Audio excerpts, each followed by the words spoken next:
The night had the texture of velvet. Inside the old Hollywood charity ballroom, chandeliers floated above the crowd like captured constellations, spilling warm gold over polished marble and slow-moving silhouettes. A live orchestra breathed softly through saxophones and brushed drums, weaving nostalgia into every corner of the room. It was the kind of evening that pretended the past never left, where laughter still sounded like the 1950s, and men still wore their confidence like tailored jackets. At the center of it all stood Dean Martin. Older now, quieter, but still unmistakable. There was a calm gravity to him that hadn't existed in his early fame. Back then, Dean had filled rooms with charm. Now, he filled them with something deeper presence, the kind that came from surviving applause and surviving silence. Pinned to his lapel was a small white flower. Most people assumed it was for the event. Only a few knew it was for Claudia. 3 years had passed since her death, yet grief still lived in him the way music lived in a violin, unseen, but shaping every sound. Claudia had not been part of the spotlight. She hadn't needed to be. She had been the still place behind the noise, the voice that spoke when the world finally went quiet. Tonight's gala honored classic artists and funded music programs for underprivileged children. Dean had agreed to appear for one reason only. Claudia had once told him, "If music saved us, then we owe it to someone else to pass it on." So he came. Not as a legend. As a promise. He shook hands, smiled gently, accepted words like icon, living history, the great Dean Martin. But his eyes kept drifting, not to the stage, not to the cameras, but to a small framed photograph placed beside the grand piano. Claudia, laughing, head tilted, caught between seconds. The host was mid-speech when the atmosphere shifted. Not loudly. Subtly. A tightening, a hesitation, the way a room inhales when someone powerful enters it. Across the ballroom doors, a man arrived surrounded by forced laughter and overeager nods. He wore an expensive suit and a confidence that didn't belong to applause. People didn't admire him.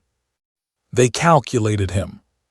He was known in the city as Victor Rinaldi, a wealthy figure who funded events, owned restaurants, and moved through society with the casual entitlement of someone long used to people stepping aside.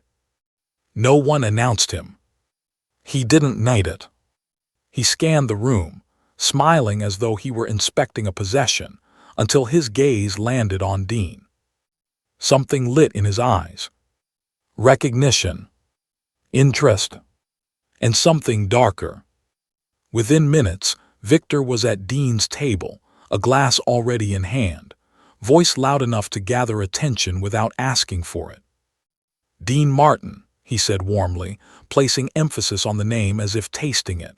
"Now there's a voice that built an era." Dean rose politely, shook his hand. "Good evening," he replied. Victor gestured around.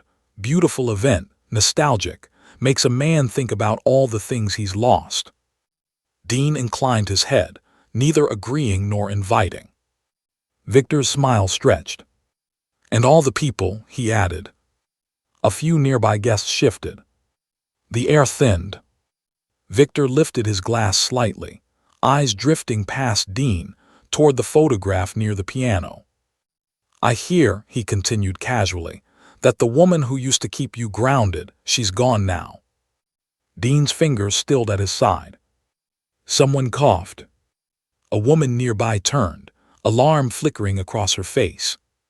"Yes," Dean said calmly, "she is." Victor nodded, as if discussing whether. "Shame, a man like you with a life like yours to end up alone again." The word landed wrong. Not cruel. Not yet. But careless. And carelessness can cut deeper than knives. Victor tilted his head, studying the photograph. "Funny thing about death," he went on, swirling his drink. "It makes everyone a story, and stories," he smiled, "are easy to rewrite." A few people began a step closer, sensing something slipping. Victor leaned in just slightly. "Tell me," he said, his voice dropping, "was she as unforgettable as the songs, or do people only remember her because she stood next to you?" The question hung. Not shouted. Not dramatic. Just nakedly disrespectful. The orchestra faltered. Someone whispered, "Oh no." Eyes moved to Dean. This was the moment people expected anger. A sharp reply. A public correction. They expected the man, with the voice, to finally raise it. Dean did none of that. He looked at Victor. Not through him. At him. And something in his stillness unsettled the room. When he spoke, it was not loud. It did not need to be. "You're right about one thing," Dean said softly. "Death does turn people into stories." Victor smirked. Dean gestured gently toward the piano, where Claudia's photo stood. "But the problem," he continued, "is thinking stories are weak." Victor laughed once. "I think stories are whatever the living decide they are." Dean nodded. Then he said the words no one expected. "Then let me tell you mine." He stepped away from the table. Not dramatically. Deliberately. The host froze mid-sentence. The orchestra fell silent. Dean walked to the piano, lifted the small frame and held it carefully, not like an object but like a fragile truth. "This is Claudia," he said. No microphone. Yet somehow everyone heard him. She didn't marry a singer. She married a man who didn't know how to be quiet inside his own head. A soft ripple of nervous laughter moved, then faded. "She taught me how to sit in a room without trying to fill it. She taught me that kindness doesn't announce itself, that real strength doesn't need an audience." He looked up. His eyes were clear. "But tonight, someone suggested she was remembered because of me." Dean turned slightly, not pointing, not accusing, just orienting truth. "So let me correct that." He placed the frame on the piano. "I am remembered," he said, "because she believed in a voice that I hadn't yet earned." The room had stopped breathing. She listened when I was unlikable. She stayed when I was uncertain. She held my hand when the world finally went quiet. Dean rested his palm flat over the piano lid. "And when she died, the applause didn't stop, but I did." A visible shift moved through the crowd, not pity. Recognition. "She is not my story," Dean said. "I am hers." Victor's smile had vanished. People weren't watching him anymore. They were leaning toward Dean. "And if anyone here thinks death makes someone smaller," Dean continued gently, "then you've never loved anyone enough to lose them." The words were not weapons. They were mirrors. Silence followed. Not awkward. Not tense. Sacred. Dean turned back to Victor. His voice didn't harden. It softened. "I hope," he said, "that when the day comes someone speaks your name in a room like this, they don't have to defend your memory." Then he nodded once and returned to his seat. No insults. No raised voice. No threats. But something irreversible had happened.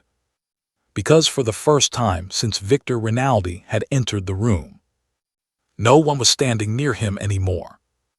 And everyone felt it. The applause did not come. Not immediately. What filled the ballroom instead was something heavier, rarer, a silence so complete it seemed to press against the walls.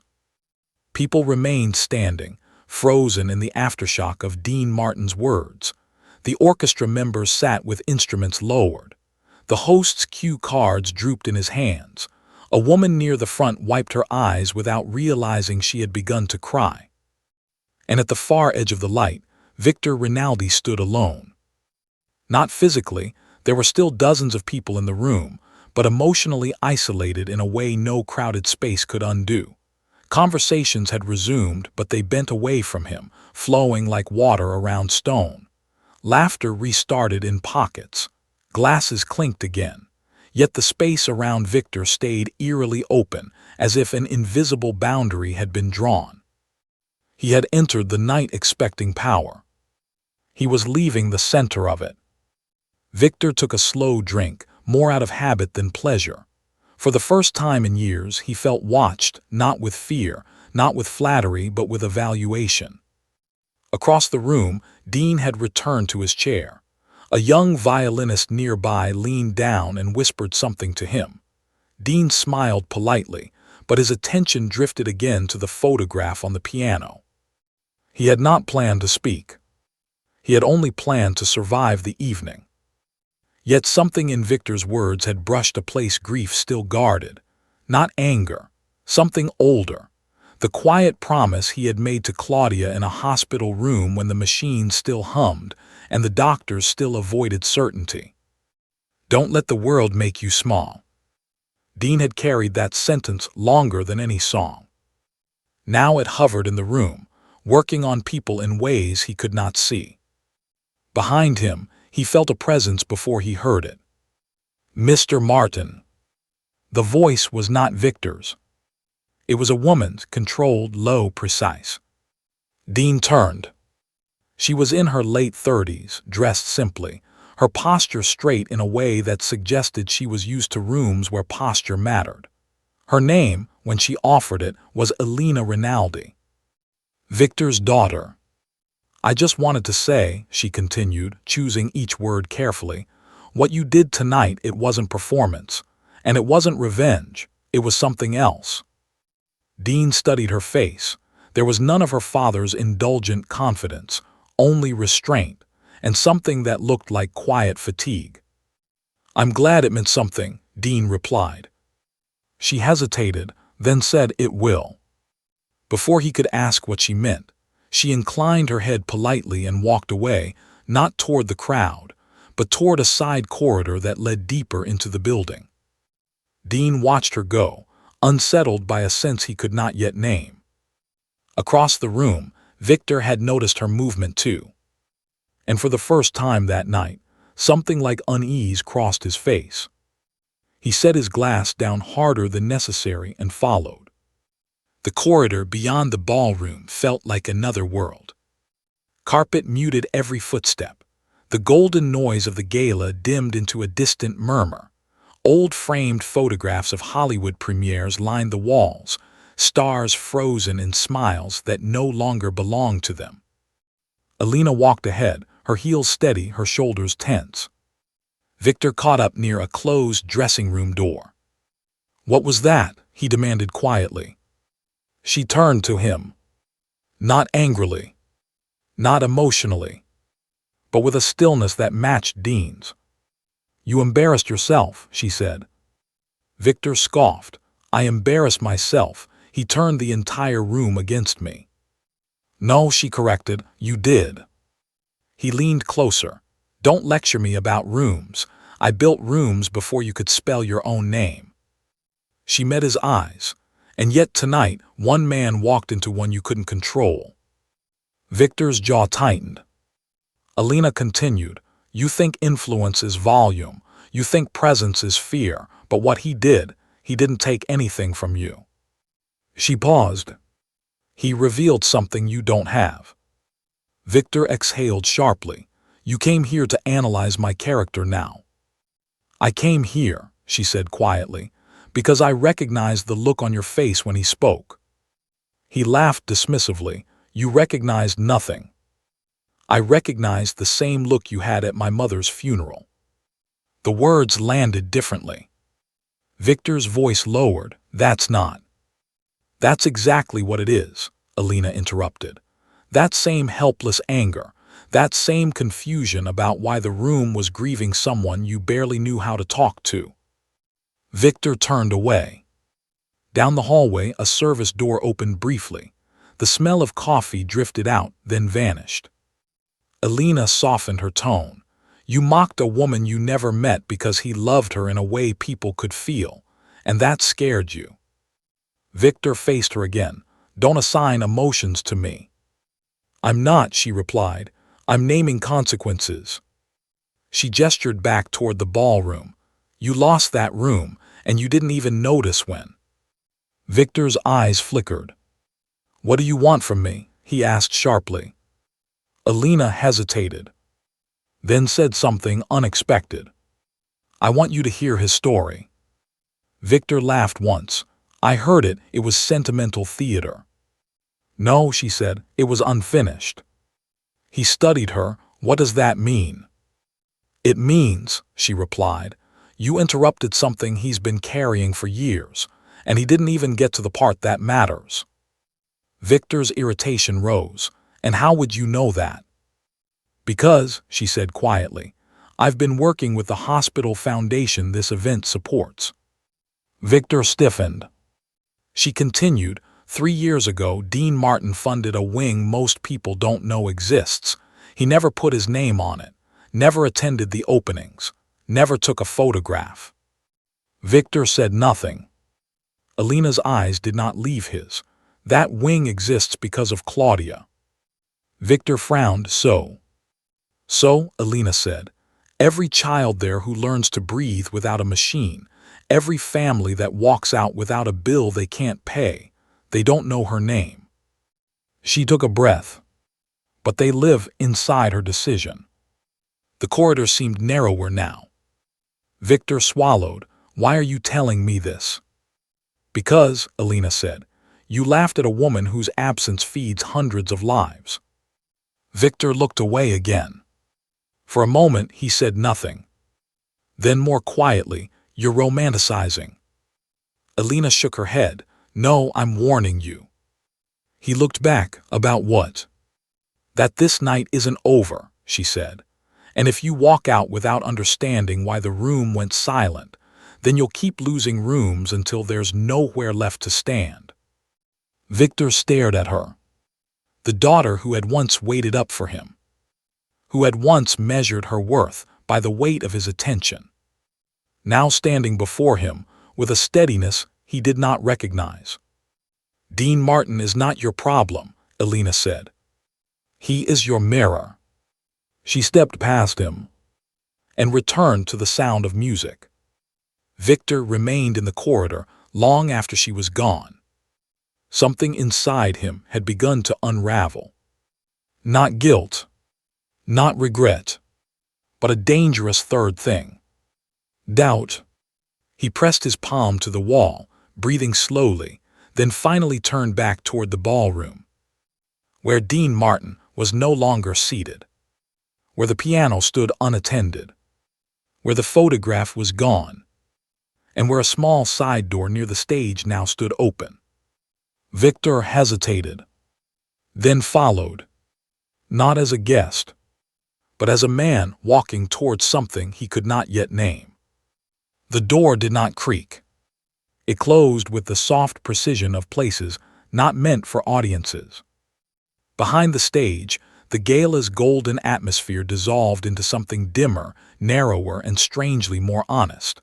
The walls were painted a tired cream. Old framed playbills leaned in uneven lines. Cables snaked across the floor like roots searching for ground.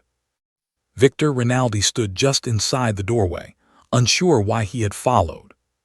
He told himself it was irritation, curiosity, control. But the truth moved differently in his chest. The kind of unease that arrives when a man realizes a story has begun without his consent. Ahead, a single dressing room door stood ajar. Light spilled from it, warm, yellow, domestic in a way ballrooms never were. Victor stepped forward. Each footfall felt louder than it should have. Inside the room, Dean Martin sat alone. Not in costume, not in spotlight. Just a man on a wooden chair beside a small table. On that table, 2 paper cups of coffee. And between them, Claudia's photograph. Dean was not looking at it. He was reading a folded piece of paper. When Victor entered, Dean did not startle. He only said gently, "You can come in, or you can leave. Either way, don't stand in the doorway." The words were not unkind. They were grounded. Victor closed the door behind him. For a moment, neither spoke. This was not the version of Dean Martin Victor knew. Not the crooner, not the television guest, not the legend. This man's shoulders carried years that applause never touched. Victor gestured vaguely. Your daughter seems to think I need an education. Dean smiled faintly. She's probably right about most people. Victor scoffed, but it lacked its earlier sharpness. You put on quite a performance out there. Dean folded the paper once precisely and set it down.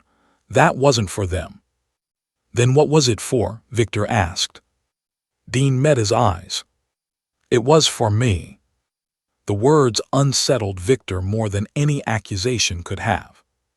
Silence stretched. Victor broke it. You think I came here to apologize? Dean considered him. No, he said.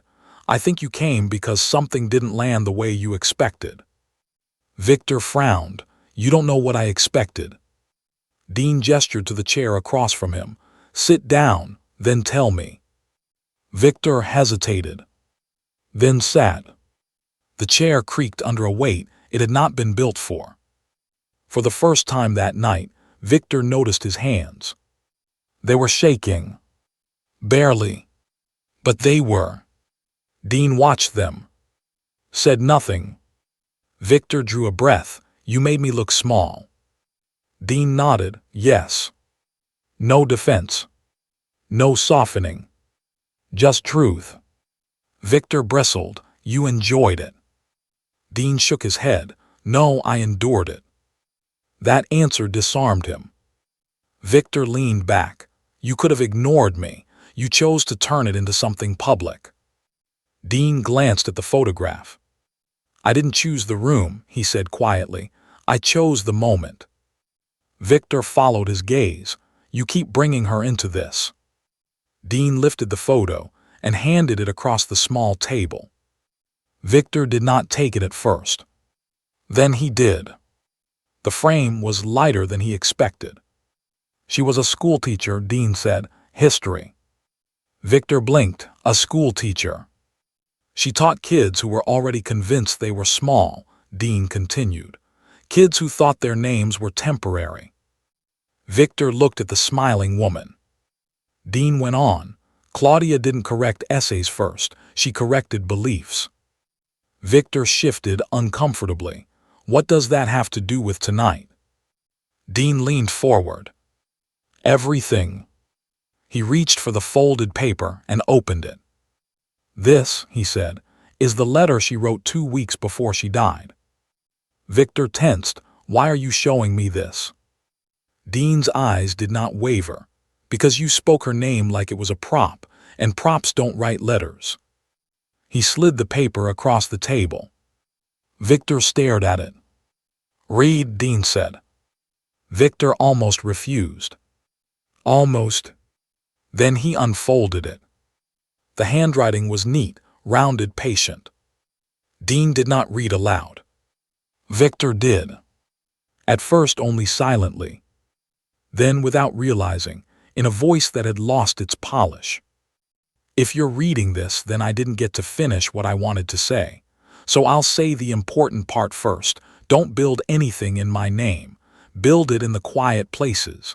The places where no one thanks you, where no one claps. That's where the real work lives. Victor's brow furrowed. He continued. I don't want people to remember me.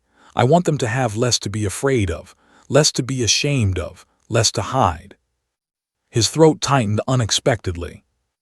And if one day someone speaks about me without kindness, don't protect my memory. Protect the chance that person still has to become someone better. Victor stopped.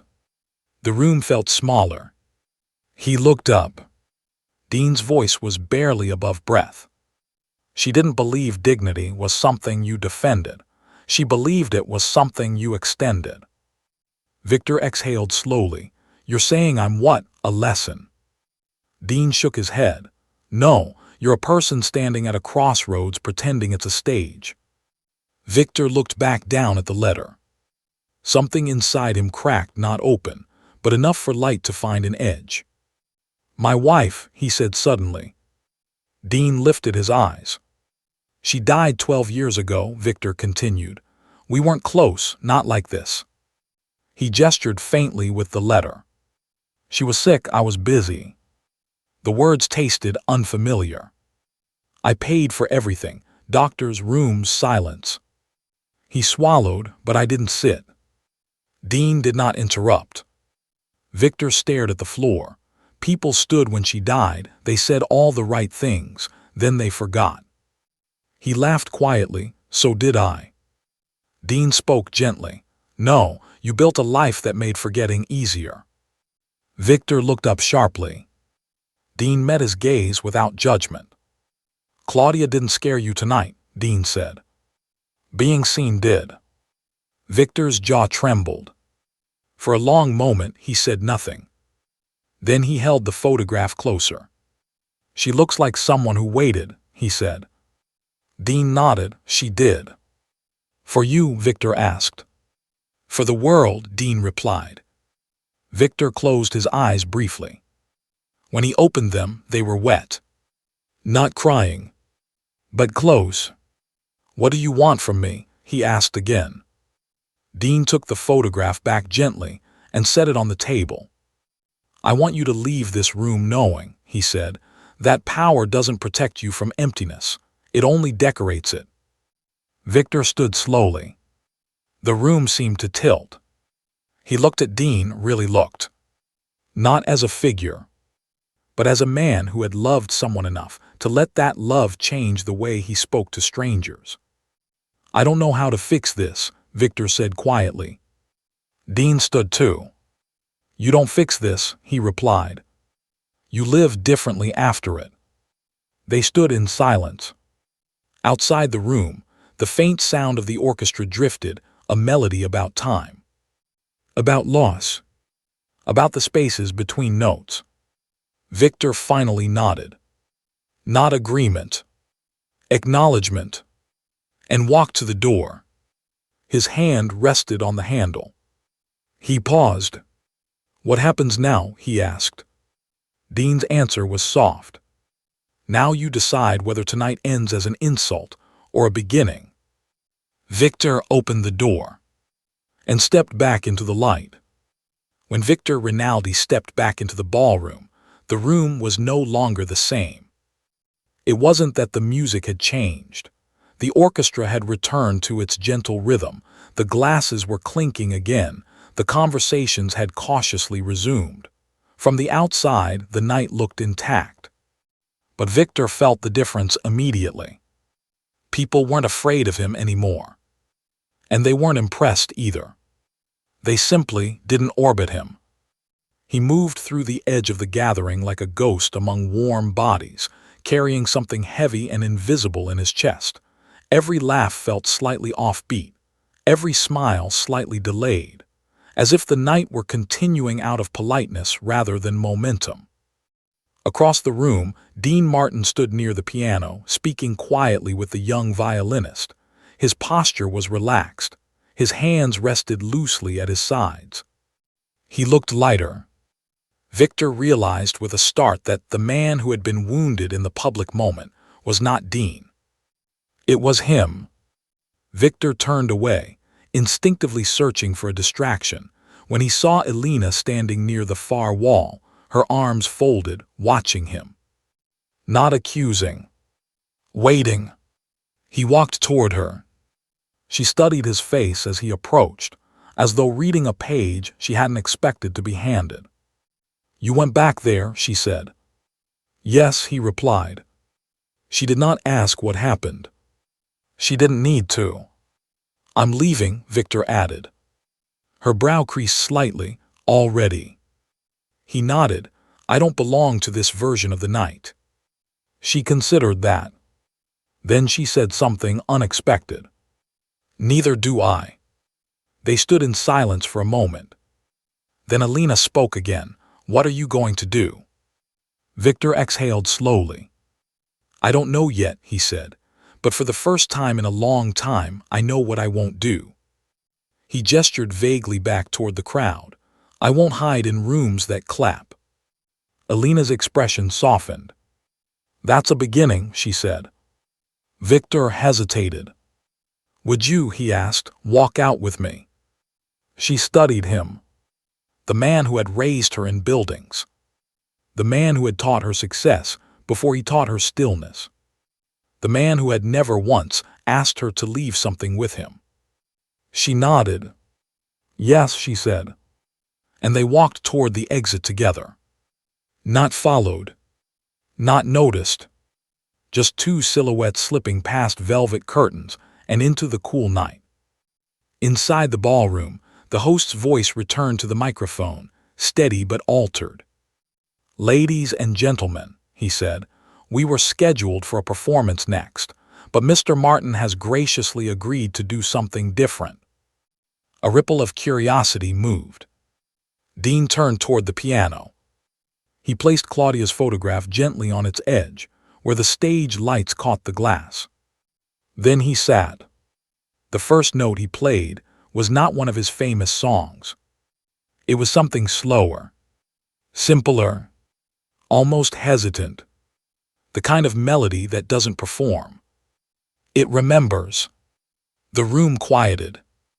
Dean's fingers moved across the keys with the unhurried patience of someone no longer trying to outrun time.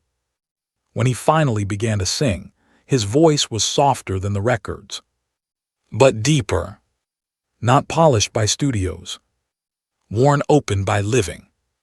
He sang about ordinary mornings, about burned coffee, about the echo a door leaves when someone no longer closes it, about how love doesn't vanish. It rearranges the air. People leaned forward, some without realizing, some with hands pressed to their mouths. Dean sang not to be heard. He sang as if Claudia were still somewhere in the building, and he was letting her know where he was. When the song ended, no one moved. Not for a breath. Not for a second. Then applause came. Not explosive. Not celebratory.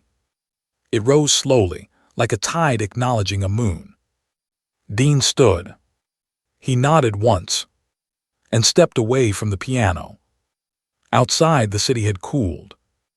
Victor and Alina stood on the sidewalk beneath the marquee's glow. Cars passed. Laughter spilled faintly from the doors they had left behind. Victor looked up at the lights. "All these years," he said quietly, "I thought visibility was the same thing as being known." Alina glanced at him. "And now I think," he said, "being known might be something you earn in rooms that don't clap." They stood for a moment. Then Victor reached into his jacket pocket and removed a folded card. "What's that?" Alina asked. He unfolded it. A donation slip from the gala. Blank. He looked at it, then back at the doors. "I'm not going to put my name on anything anymore," he said. She studied him. "Then how will anyone know?" she asked gently. Victor folded the slip again. "They won't," he said. "And that," he added, surprising himself with the steadiness of his voice, "might be the point." Inside, the evening wound down. Guests departed more quietly than they had arrived. Dean remained near the piano, speaking softly with a young boy who had been allowed backstage, a scholarship recipient, barely 10 years old, eyes wide, hands fidgeting. "My mom says you're famous," the boy said. Dean smiled. "What do you think?" he asked. The boy shrugged. "I think you're kind." Dean's breath caught. He knelt so they were level. "That," he said, "is much harder to become." The boy considered this, then looked at the photograph. "Who's she?" he asked. Dean followed his gaze. He didn't smile this time, but his eyes softened. "She's someone who taught me how to listen," he said. The boy nodded, as if that answer made perfect sense. Later, when the lights dimmed and the chairs were stacked and the echo of the night finally let go, Dean stood alone in the empty ballroom.